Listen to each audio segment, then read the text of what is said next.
នេះគឺជាភូមិកោះថ្មីបានប្រែមុខមាត់ថ្មីពីផ្លូវដីមកផ្លូវបេតុងខ្វាត់ខ្វែងក្នុងរយៈពេលជាង10ឆ្នាំចុងក្រោយនេះដែលភូមិមួយនេះមានទីតាំងស្ថិតនៅប៉ែកខាងត្បូងមិនឆ្ងាយប៉ុន្មានទេពីរាជធានីភ្នំពេញដែលនៅក្នុងឃុំកោះធំកស្រុកកោះធំខេត្តកណ្ដាលហើយចំពោះភូមិកោះថ្មីកាលពីដើមឡើយគឺមិនទាន់មានផ្លូវបេតុងទេគឺជាផ្លូវដីដែលពិបាកនៅក្នុងការធ្វើដំណើរចំណែកឯស្ពានវិញក៏ចាស់ទ្រុឌទ្រោមជាពិសេសទៀតគឺនៅក្នុងរដូវវស្សាពិបាកឆ្លងកាត់ខ្លាំងមែនទែនគឺមានផ្លូវភក់ស្ពានក៏ទ្រុឌទ្រោមធ្វើដំណើរទៅណាម្ដងពិតជាពិបាកខ្លាំងដែលពុកម៉ែបងប្អូនដែលបានរស់នៅភូមិមួយនេះទើបយល់អារម្មណ៍មួយនេះប៉ុន្តែក្រោយមកក៏ទទួលបានស្ពានដែកមួយងាយស្រួលក្នុងការឆ្លងកាត់ទៅត្រើយម្ខាងទៀតហើយប្រហែលជាអំឡុងឆ្នាំ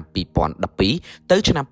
2013ក៏ទទួលបានកាដូថ្មីមួយទៀតពីរាជរដ្ឋាភិបាលគឺផ្លូវបេតុងមួយខ្សែនៅក្នុងភូមិពីដើមភូមិរហូតដល់ចុងភូមិហើយមិនយូរមិនឆាប់នៅប្រហែលឆ្នាំចុងក្រោយនេះក៏ទទួលបានផ្លូវបេតុងមួយខ្សែទៀតនៅតាមមាត់ទន្លេដែលធ្វើឲ្យអ្នកភូមិកាន់តែសប្បាយចិត្តបន្ថែមទៀតបច្ចុប្បន្ននេះគឺភូមិនេះបែងចែកជាពីរភូមិគឺភូមិក្បាលកោះថ្មីនិងភូមិចុងកោះថ្មីដែលមានផ្ទៃដីប្រហែលប្រមាណ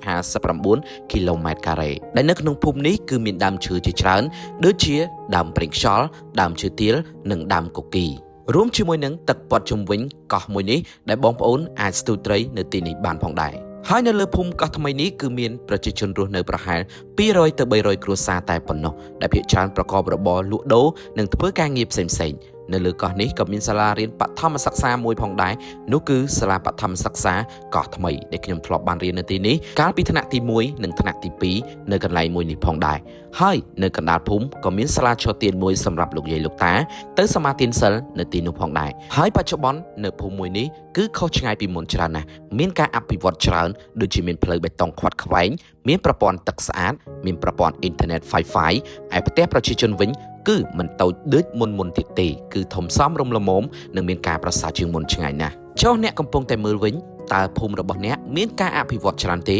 ហើយនៅភូមិមួយណាសូម comment ខាងក្រោមដូច្នេះវីដេអូនេះក៏បានដល់ទីបញ្ចប់ប្រសិនបើមានការខុសឆ្គងសូមមេត្តាខន្តីអភ័យទោសផងពីខ្ញុំបាទប្រាក់និមិត្តសូមអរគុណ